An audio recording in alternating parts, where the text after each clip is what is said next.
moins ou pour vivre mieux. Une analyse a été faite, une grande analyse d'un foyer, 130 000 logements. Et donc, je demande d'accueillir Olivier Servant, directeur Solutions pour la construction Saint-Gobain Solutions France, et Anna Créti, directrice de la chaire Économie du climat, qui vont nous parler justement des enseignements de cette analyse. Merci à tous les deux d'être avec nous aujourd'hui pour nous révéler justement ces enseignements. Bien, merci Pauline. Bonjour à toutes et à tous. Je suis Olivier Servant pour le groupe Saint-Gobain. Je suis directeur des solutions pour la construction. Et bonjour Anna, que je te laisse te présenter. Bonjour tout le monde. Je suis professeure d'économie à l'Université Paris-Dauphine et directrice de la chaire d'économie du climat qui se trouve à être aussi dans ces palais Brognard de l'autre côté. Donc tu joues à domicile. Alors aujourd'hui, alors vous connaissez l'implication du groupe Saint-Gobain pour pouvoir aider au développement de nouvelles constructions et à la réhabilitation, à la fois énergétique, à l'adaptation des bâtiments ou des règlements climatiques et tous les travaux qu'on peut mener. Aujourd'hui, l'enjeu de la présentation qu'on veut vous faire avec Anna, c'est absolument pas ça. C'est de plutôt revenir sur une manière d'utiliser la recherche académique pour pouvoir objectiver les débats publics, objectiver une réalité de terrain et faire en sorte de challenger à partir d'études de recherche les différentes orientations de politique énergétique, les différentes orientations de politique publique, et en particulier sur la rénovation et la rénovation énergétique. C'est le fruit de cette étude-là.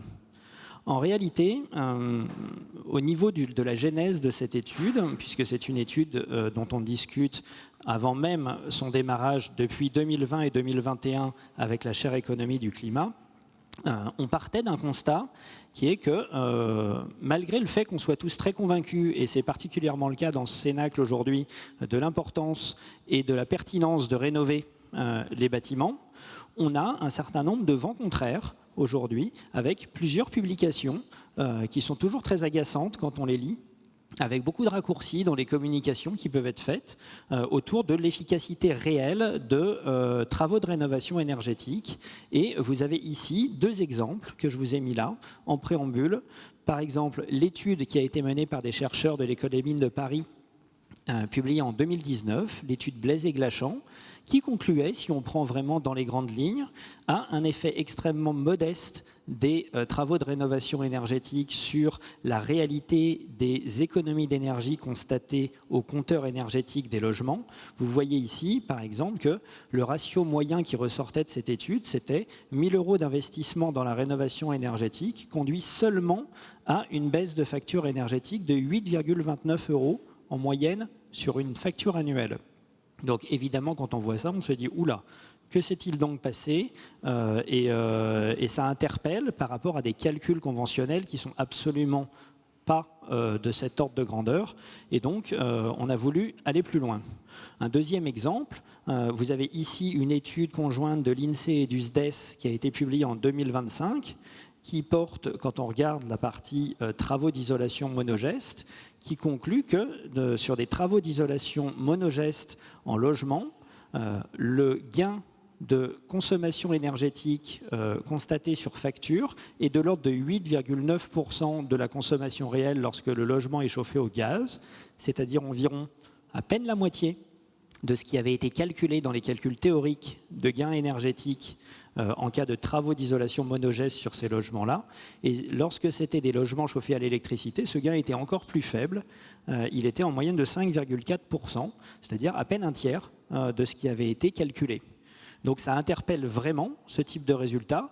Et du coup, on s'est dit qu'il était temps de rentrer dans un moment d'objectivation des impacts réels des travaux de rénovation énergétique et d'intégrer dans ces analyses les effets d'évolution de comportement, d'évolution des usagers, puisque évidemment, on a tous l'habitude de manipuler des DPE, de manipuler des calculs RT, de manipuler n'importe quel calcul, qui sont tous basés sur des occupants qui sont conventionnels, et donc qui vont se comporter de la même manière dans le logement avant rénovation et dans le logement après rénovation. Dans une passoire énergétique et dans un logement BBC. vous allez voir par la suite que notre intuition sur le fait que les comportements évoluent de manière significative quand on rénove un logement et quand on améliore la performance et la qualité du logement se sont avérés justes et ont été ensuite quantifiés par les travaux de la chaire, mais il a fallu beaucoup de temps et beaucoup de méthodes pour pouvoir mener ce travail-là. Une fois qu'on a eu ces constats, on s'est dit qu'on avait effectivement besoin de constituer une étude scientifique qui soit pluridisciplinaire et qui soit la plus complète possible. C'est pour ça qu'on s'est rapproché de la chaire économie du climat de l'Université Paris-Dauphine, on s'est rapproché d'ANNA, et on a été plusieurs cofinanceurs de cette initiative de recherche, avec EDF, avec le groupe EFI, avec le CSTB et nous, le groupe Saint-Gobain. Ce travail a duré 3 ans, il est maintenant achevé pour cette première phase. Il a été achevé fin 2025 avec plusieurs publications du domaine scientifique qui ont été réalisées. Et cette étude, aujourd'hui, mérite d'être portée à la connaissance des acteurs du bâtiment, que ce soit des acteurs publics, des acteurs privés, de la sphère décisionnelle en amont ou en aval du secteur du bâtiment, pour comprendre ce qui se passe en réalité en termes d'évolution comportementale et en termes d'impact réel sur les consommations d'énergie et sur les comportements d'usagers entre un bâtiment pas rénové et un bâtiment rénové. C'est une étude qui comporte 2 parties.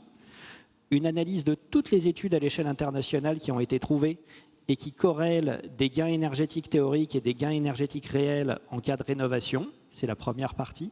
Et une deuxième partie qui est particulièrement intéressante puisqu'elle porte sur l'analyse de 130 000 maisons individuelles en France avec une comparaison entre les consommations calculées par le DPE et les consommations réelles mesurées au compteur énergétique et qui permet de corréler ces 2 valeurs et de les décomposer ensuite en fonction de la performance intrinsèque du bien immobilier, en fonction des revenus des ménages, en fonction d'un certain nombre de paramètres. Et ça nous permet, avec un panel très statistique comme celui-là, d'avoir un niveau d'analyse et une assise qui est particulièrement bonne, particulièrement fiable. Et merci à la chaire économie du climat pour tout le travail réalisé. Je te passe la parole pour pouvoir en présenter la substance. Je dois dire merci aussi pour les cadres, en fait, parce que nous, en tant que... Cette étude fait écho à plusieurs travaux que nous menons sur l'efficacité énergétique et ça nous a donné la possibilité d'aller plus loin, en particulier sur la question de la rénovation et des gains de la rénovation, qui sont des sujets, dans la réalité, assez discutés. Avec donc ces résultats, donc Olivier parlait on vient de parler des questions plus de 2 publications sur la France, mais de fait il y en a un peu de tous les genres si on élargit le scope de notre intérêt au monde entier. Donc on avait ces besoins de ramener des méthodologies nouvelles avec des données publiques, c'est aussi important de les dire, qui nous ont permis, donc on avait beaucoup de données à disposition, mais après en les transformant en une base de données exploitable pour l'objectif que nous avons donc ici, notamment pour la deuxième partie de l'étude, c'est-à-dire comparer les consommations réelles à celles théoriques qui sont prévues par les DPE, ça nous a amené quand même à un échantillon d'une taille conséquente, donc d'où les 133 000 logements qui sont essentiellement de maisons.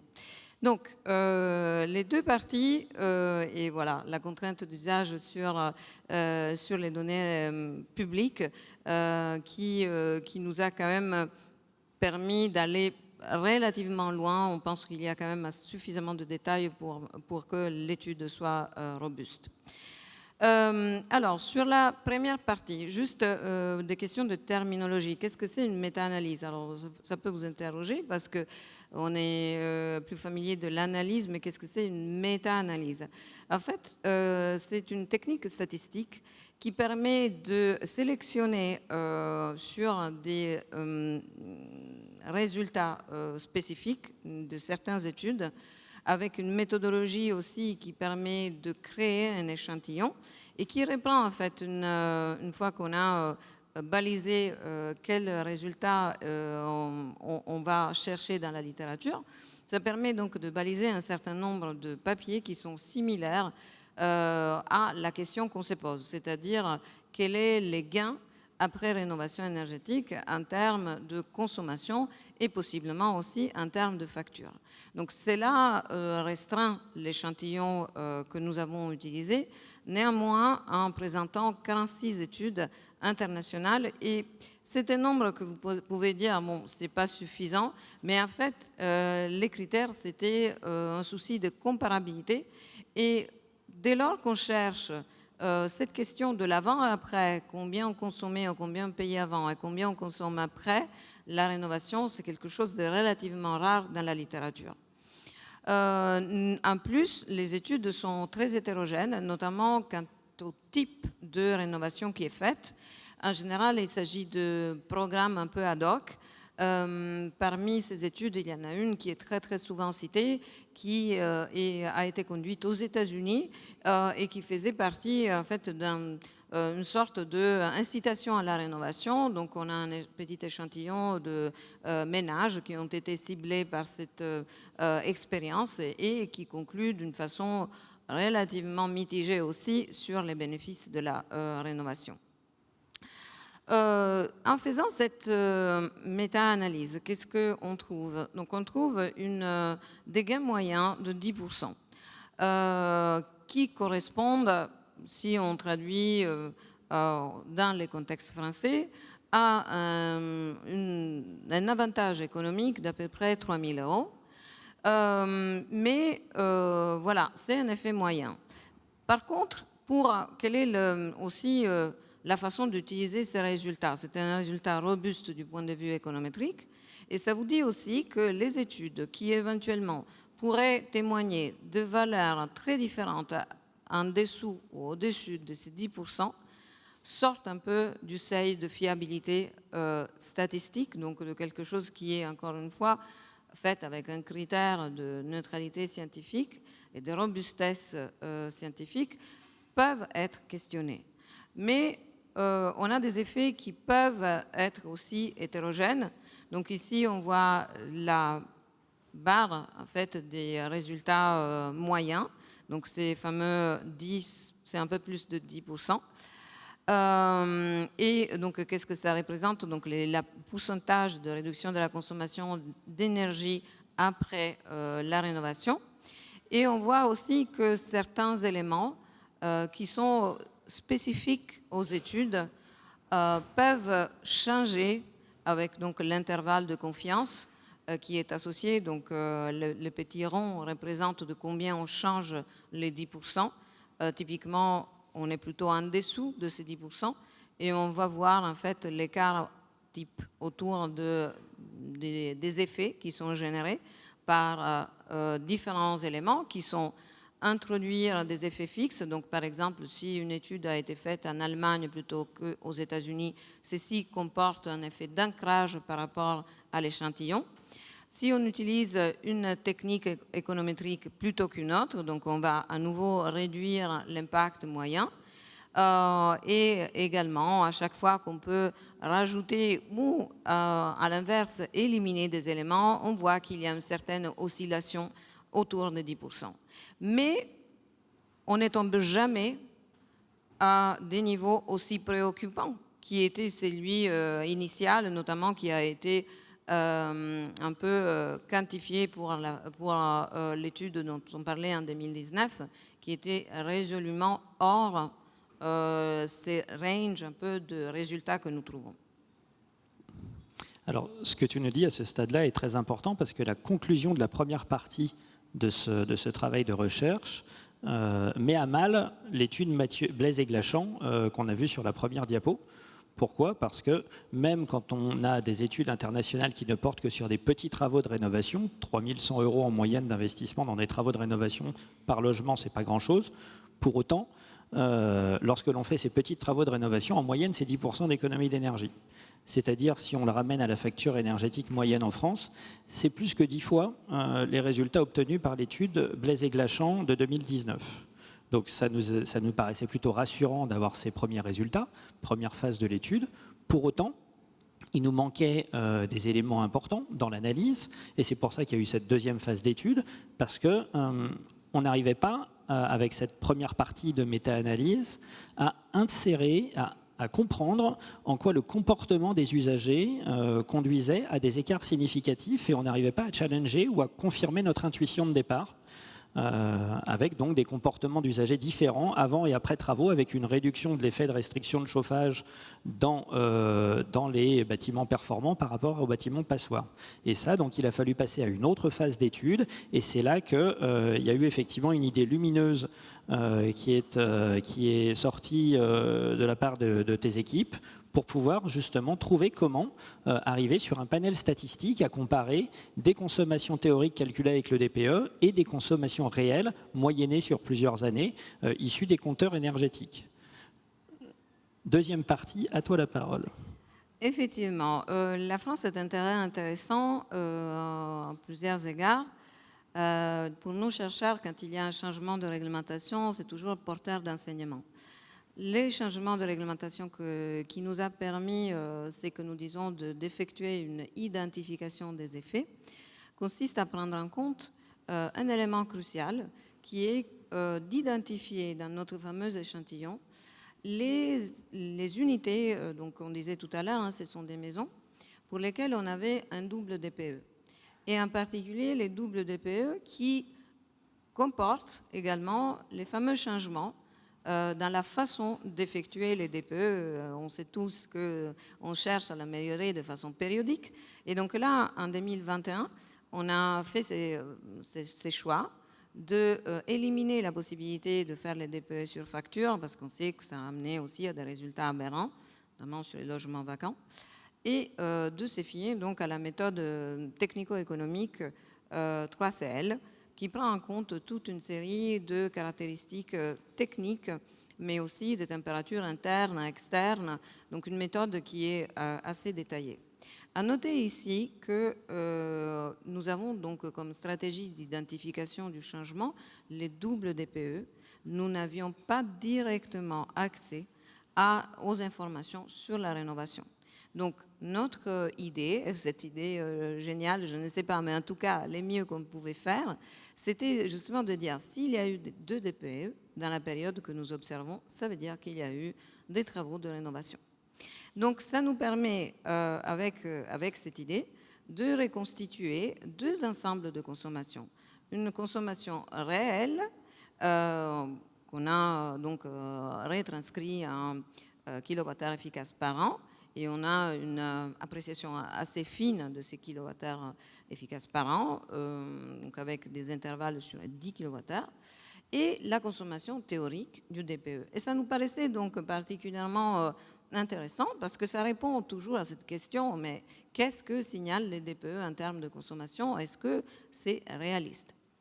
Donc, les bases que nous avons utilisées sont donc, voilà, toutes les bases en accès libre et aussi les bases de l'ADEME très très précieuses pour faire cette reconstitution.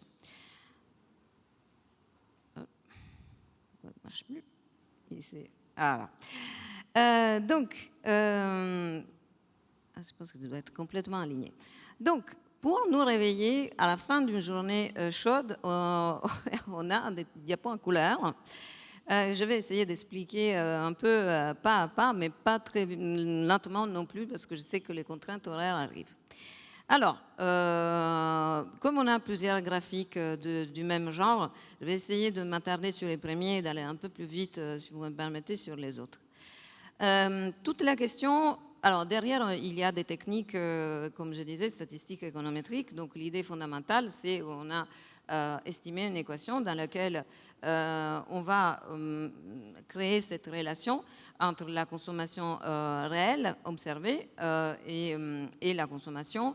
On a dans l'échantillon tous les modes de chauffage et de consommation d'énergie.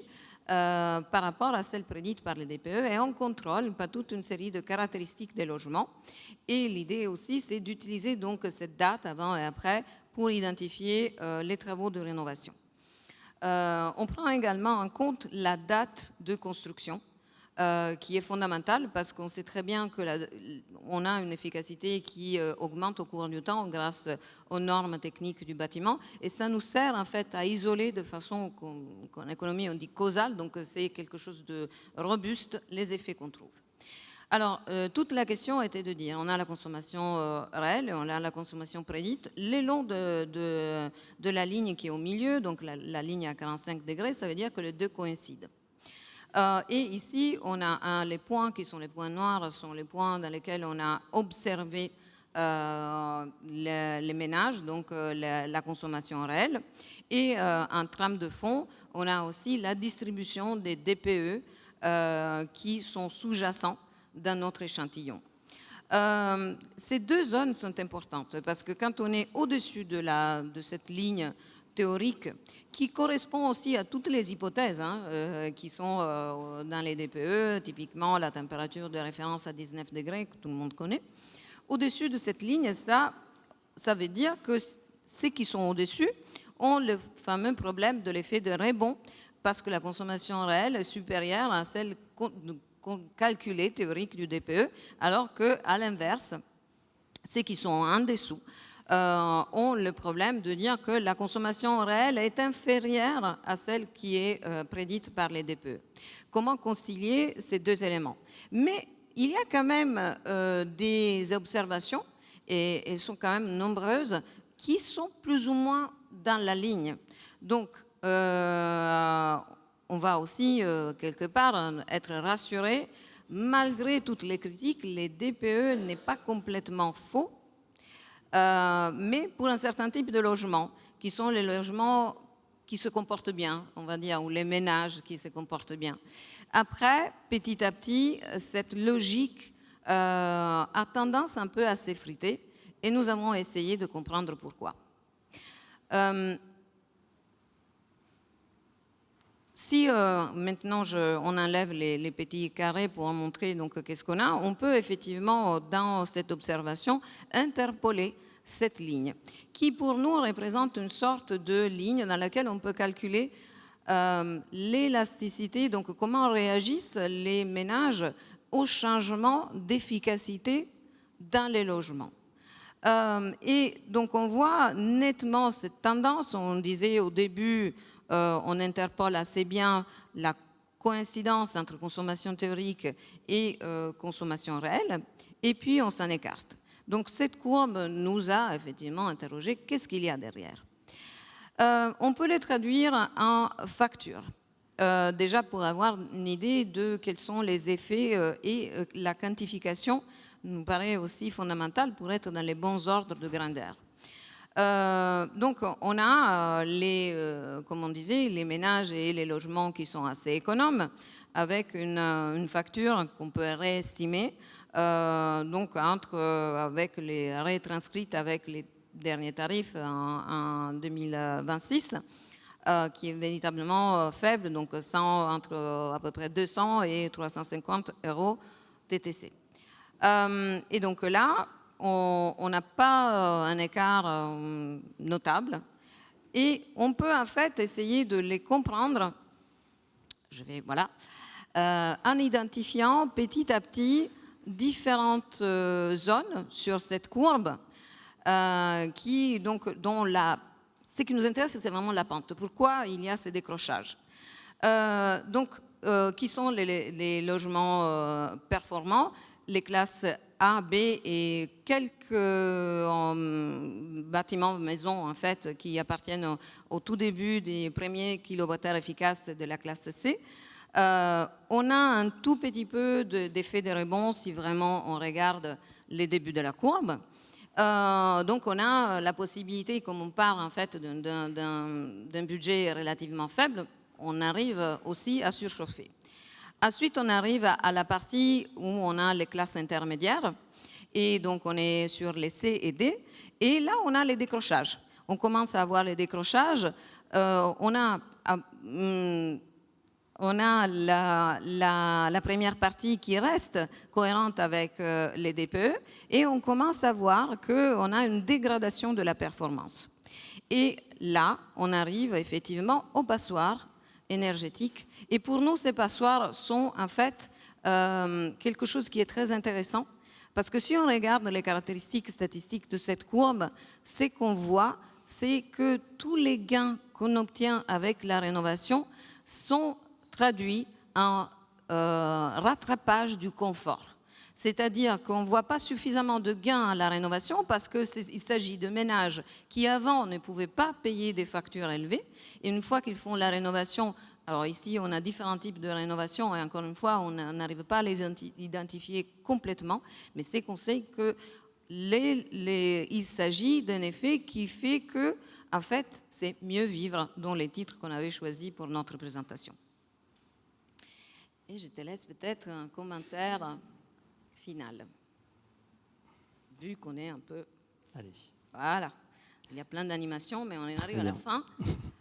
Je sais que Charlie aime bien cette diapo. Moi, je disais, il y a beaucoup de chiffres, mais je te laisse quand même dire l'essentiel. Très bien, merci Anna. Et sur cette dernière diapositive, ce qu'on a voulu faire, c'est aller un cran plus loin. C'est-à-dire qu'on a, à partir des courbes qui avaient été construites, vu qu'on avait la chance d'avoir un panel de 130 000 maisons, on a subdivisé ce panel par déciles de revenus des ménages pour avoir les 10 déciles. La courbe du bas, ce sont les ménages du premier décile de revenus. La courbe du haut, ce sont les ménages du 10e décile. Donc vous avez les ménages à plus faible revenu qui sont représentés par la courbe du bas, les ménages à plus fort revenu qui sont représentés par la courbe du haut. Vous voyez que dans tous les cas, lorsque l'on est dans des passoires énergétiques F et G, on a des décalages significatifs par rapport à la courbe théorique de je me chauffe à 19 comme dans le DPE, et que ce décalage est plutôt volontaire lorsque l'on est sur la courbe du haut, parce que les ménages à fort revenu n'ont pas envie de payer 500, 600 euros, voire 700 euros par mois de facture énergétique pour chauffer tout le logement. Et donc on est dans une restriction volontaire du chauffage pour éviter de payer des factures exorbitantes. Par contre, lorsque l'on est dans la courbe bleue en bas, on est là avec des ménages qui n'ont pas les moyens de se chauffer, qui n'ont pas les moyens de payer leurs factures, et on est en réalité comme un plafond de verre de facture énergétique. Et on voit bien que les premiers effets de travaux de rénovation énergétique, quand on part de la droite de la courbe et qu'on va se balader vers la gauche en appliquant progressivement des programmes de travaux, sont d'abord des travaux de rattrapage de confort. Lorsque l'on a un ménage qui consomme la moitié en réel des consommations de son DPE, ça veut dire que sa température de consigne en hiver, elle est au maximum à 13-14 degrés. Ça veut dire qu'on est clairement en indécence d'occupation du logement.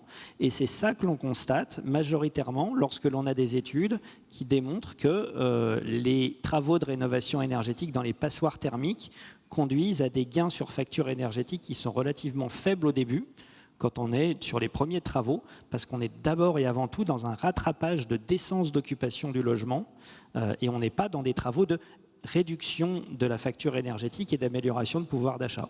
D'où l'importance sur ces ménages-là, typiquement, qui sont à la fois dans la double peine des ménages à faible revenu et dans des passoires thermiques, de travailler avec des aides à l'investissement pour les aider à amener leur logement le plus loin vers la gauche de la courbe pour qu'il y ait à la fois l'effet de remise en décence d'occupation, parce que tout le monde a le droit à un logement décent dans un pays comme le nôtre, et d'autre part, améliorer leur pouvoir d'achat lorsque la courbe se redresse et commence à rattraper la première bissectrice du graphe que vous avez là. Voilà, merci. Juste un mot de la fin.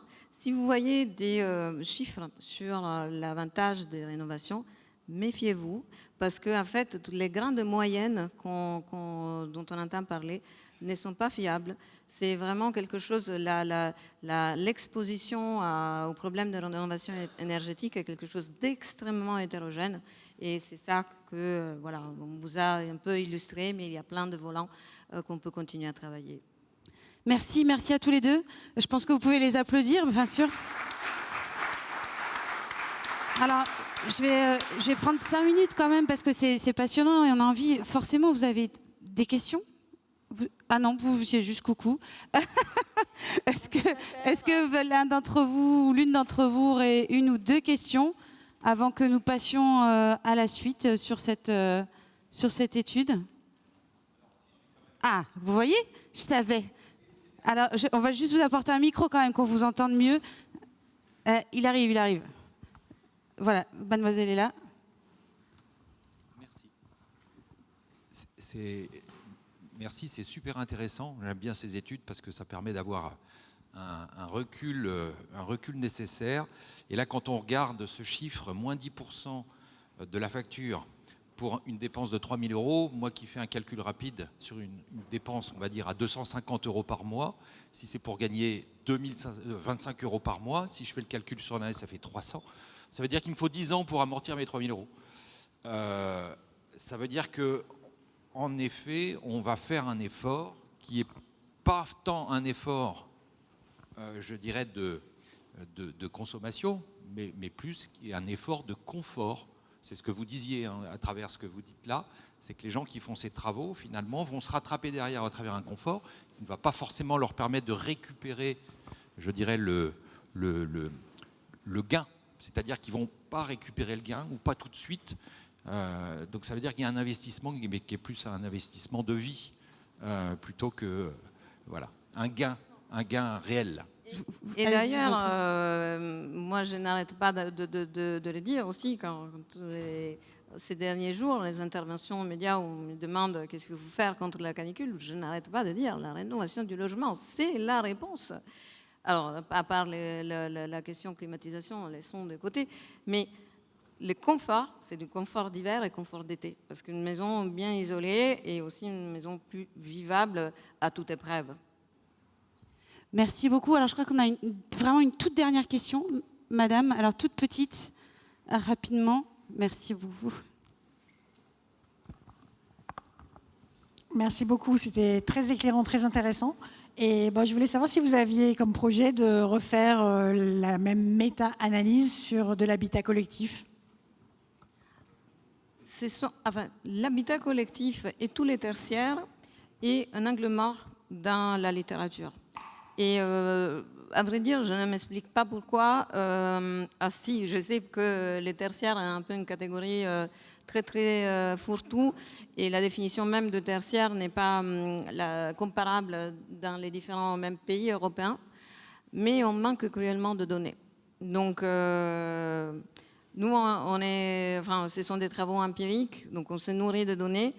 Et même, il y a quelque chose sur les bâtiments tertiaires, et donc aussi différents types de logements, mais pas assez pour pouvoir aller plus loin. Mais peut-être notre volant de notre recherche. Merci. Au démarrage des travaux, les données n'existaient pas et vous avez trouvé quand même comment les faire ressortir, émerger de différentes bases. Donc je pense qu'il ne faut pas s'arrêter à un frein comme celui-là au démarrage. Merci à tous les deux. Je vous propose qu'on les applaudisse.